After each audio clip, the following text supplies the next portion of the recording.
আন্তর্জাতিক সম্পর্ক না পড়েই শুধু বিশ্ব রাজনীতির হালচাল অনুসরণ করলেই মোটামুটি একটা ধারণা পাওয়া যায় যে কূটনীতি ও বাস্তববাদে নিজ স্বার্থই সবার আগে। ইসরায়েল ও হামাসের মধ্যে শান্তি স্থাপনের অন্যতম মধ্যস্থতাকারী দেশ মিশর এবার তেল আবিবের সঙ্গে $35 বিলিয়ন এক রেকর্ড গ্যাস চুক্তি সই করেছে। এটি ইসরায়েলের ইতিহাসের সবচেয়ে বড় রপ্তানি চুক্তি।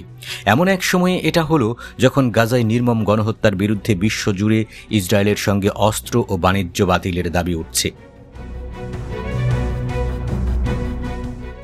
লন্ডন ভিত্তিক সংবাদ মাধ্যম মিডল ইস্ট আই এর এক প্রতিবেদনে বলেছে, লেভিয়াথান সমুদ্রতলীয় গ্যাস ক্ষেত্র থেকে 2040 সাল পর্যন্ত 130 বিলিয়ন ঘনমিটার BCM গ্যাস মিশরে রপ্তানি করা হবে। বৃহস্পতিবার ইসরায়েলি জ্বালানি কোম্পানি নিউমেড এই চুক্তির ঘোষণা দেয়। কোম্পানিটি লেভিয়াথান গ্যাস ক্ষেত্রের 45.34% মালিক। 2018 সালে হওয়া আগের চুক্তির তুলনায় এটি প্রায় 3 গুণ বড়।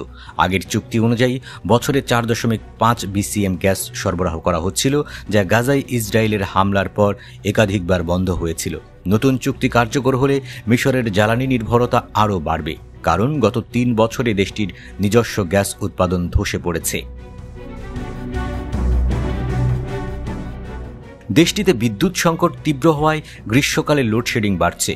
ঘাটতি পূরণে মিশর তরলীকৃত প্রাকৃতিক গ্যাস LNG আমদানি বাড়িয়েছে। 2025 সালের শেষে এটির খরচ $19 বিলিয়ন পৌঁছাবে বলে ধারণা করা হচ্ছে। বর্তমানে মিশরের মোট গ্যাস চাহিদার 15 থেকে 20% ইসরায়েল সরবরাহ করে। তবে স্থানীয় গণমাধ্যম মাদা মাসর জানিয়েছে, নতুন চুক্তিতে মিশর প্রতি BCM গ্যাসের জন্য প্রায় $35 মিলিয়ন বেশি দেবে, যা আগের তুলনায় 14.8% বৃদ্ধি। চুক্তি কার্যকর নির্ভর করবে নতুন পাইপলাইন ও রপ্তানি অবকাঠামো নির্মাণের উপর। প্রথম ধাপে 2026 সালের শুরুর দিকে 20 BCM গ্যাস সরবরাহ শুরু হওয়ার কথা। তবে গাজায় ইসরায়েলি হামলার কারণে অবকাঠামো প্রকল্প স্থগিত রয়েছে। দ্বিতীয় ধাপে 110 BCM গ্যাস সরবরাহের জন্য ইসরায়েল মিশর সীমান্তে নতুন স্থল পাইপলাইন তৈরি করতে হবে, যা এখনও শুরু হয়নি। চুক্তি ঘোষণার মধ্যেই মিশরের অভ্যন্তরে গাজা অবরোধে কায়রোর তথাকথিত ভূমিকা নিয়ে জন অসন্তোষ বাড়ছে।